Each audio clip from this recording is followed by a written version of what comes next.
Hello दोस्तों, स्वागत है मेरे चैनल पर। और आज से हम शुरू करने जा रहे हैं मैथ्स 9th क्लास का, जो कि RS अग्रवाल बुक से पढ़ाने जा रहे हैं।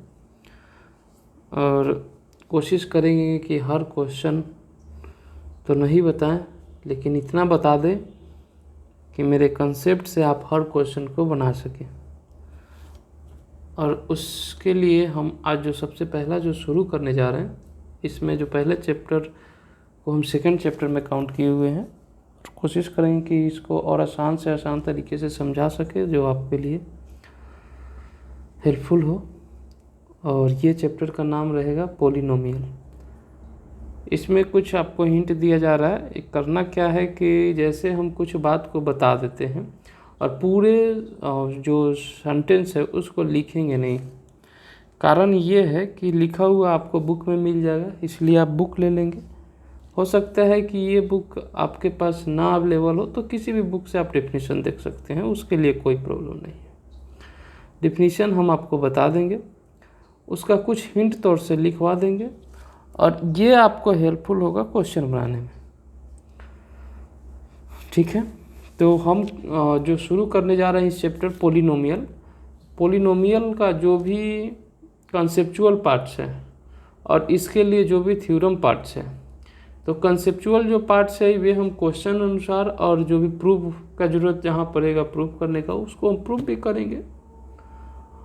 और जो हमारे थ्योरम पार्ट्स है, इस थ्योरम को हम बाई मौखिक बोल देंगे, और जिसको आपको खुद से अपने बुक से देख लेना है, अपना नोट्स बना लेना है। और इसलिए ऐसा कर रहे हैं क्योंकि अगर हम लिखते हैं तो आप भी इसमें अच्छा फील नहीं करेंगे, और आपका भी समय किल होगा, और साथ साथ में ये भी होगा कि मुझे भी लिखने में परेशानी होगी। जो सच्चाई है यही बात है। इतना देर तक हम लिख भी नहीं पाएंगे क्योंकि हम थक जाएंगे। ठीक है, अगर आप इस जो हमें अच्छा लगता है तो आप आगे की तरफ फॉरवर्ड करेंगे, जैसे हमें ये मिलेगा कि नहीं ठीक पढ़ा रहे हैं, और आगे भी पढ़ाएंगे। ठीक है, चलिए शुरू करते हैं। ये चैप्टर है पॉलिनोमियल, और हम इसको ब्रेक करके अगर देखते हैं तो पॉली मतलब होता है मेनी, और नोमियल मतलब होता है नंबर। तो इससे ये बात तो क्लियर हो गए हैं कि भाई हमें बहुत सारे नंबर के बारे में इसमें पढ़ना है, और नंबर किस फॉर्म में हो सकते हैं उसको देखना है। तो इसके लिए हम कुछ टर्म्स को यूज कर रहे हैं जो आपको देखते रहना है। जैसे एक बात करते हैं कांस्टेंट। अब ये डिफिनीशन क्या होता है? A symbol having fixed numerical value is called constant. तो ये बात क्लियर हो गया कि कांस्टेंट उसको बोलेंगे जिसमें न्यूमेरिकल वैल्यू जो होंगे ये फिक्स होंगे। क्या फिक्स होंगे? न्यूमेरिकल वैल्यू फिक्स होंगे। ठीक है, अब न्यूमेरिकल वैल्यू फिक्स होंगे। हम आपको अब आपके दिमाग में तुरंत आ जाना चाहिए कि नंबर का बात कर रहे हैं और यहाँ भी नंबर का बात करें, मतलब धीरे धीरे आप उसी बेस पे बात करेंगे नंबर पे। तो न्यूमेरिकल वैल्यू फिक्स होंगे, तो ये नंबर जो है फिक्स होंगे। जैसे आप किसी को बोलते हैं 5 या 6, अगर आप किसी को बोल दे रहे हैं कि मुझे 10 रुपया दे दो भाई, 15 रुपया दे दो भाई, तो क्या आपको 20 रुपये दे सकते हैं? क्या नहीं दे सकते हैं। कोई आपको 25 रुपया दे सकता है अगर आप 25 रुपया बोलेंगे तब। लेकिन अगर इसी जगह पे आप बोल दें कि ऐसा करो, जो आपके पास है वे हमें दे दो, या हम ऐसा बोलते हैं कि अपना हिंट तौर से बोलते हैं कि 100 रुपया दे दो।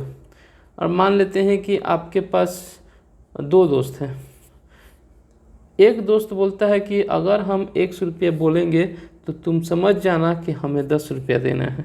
और दूसरा दोस्त ऐसा बोलता है कि अगर हम 100 रुपया बोलेंगे तो तुम समझ जाना कि 15 रुपया देना है। तो इससे आपको कैसे पता चलेगा कि किसको 10 देना है और किसको 15 देना है? तो आप ये देखेंगे कि मेरा कौन सा दोस्त हमसे पैसा मांग रहा है। लेकिन आप इस बात को देखिए कि दोनों कंडीशन में दोनों दोस्त आपसे फिक्स ही मांग रहा है, 100 रुपया मांग रहा है। लेकिन बताइए इसका वैल्यू सेम रह रहा है क्या? नहीं रह रहा है ना। अगर इसका वैल्यू सेम नहीं रह रहा है, इसका मतलब कि दोस्त के अनुसार इसका वैल्यू वेरी कर रहा है, और जब वेरी कर रहा है तो इसीलिए इसको हम वेरिएबल बोलेंगे। तो अब देख लीजिए 2 डिफिनीशन हो गए, कांस्टेंट का और वेरिएबल का। कांस्टेंट में ये होंगे कि जो फिक्स नंबर या फिक्स वैल्यू जो बताया जा रहा है उसी का बात होगा, लेकिन वेरिएबल में हमें पता नहीं चलेगा कि आखिर किस नंबर का बात किया जा रहा है। ठीक है, या आप एक तरीके से ऐसे भी बोल सकते हैं कि नंबर उसका वैरी करते रहेगा। ठीक है, यहाँ तक आगे बढ़ते हैं, फिर आगे बढ़ते हैं। यहाँ देखो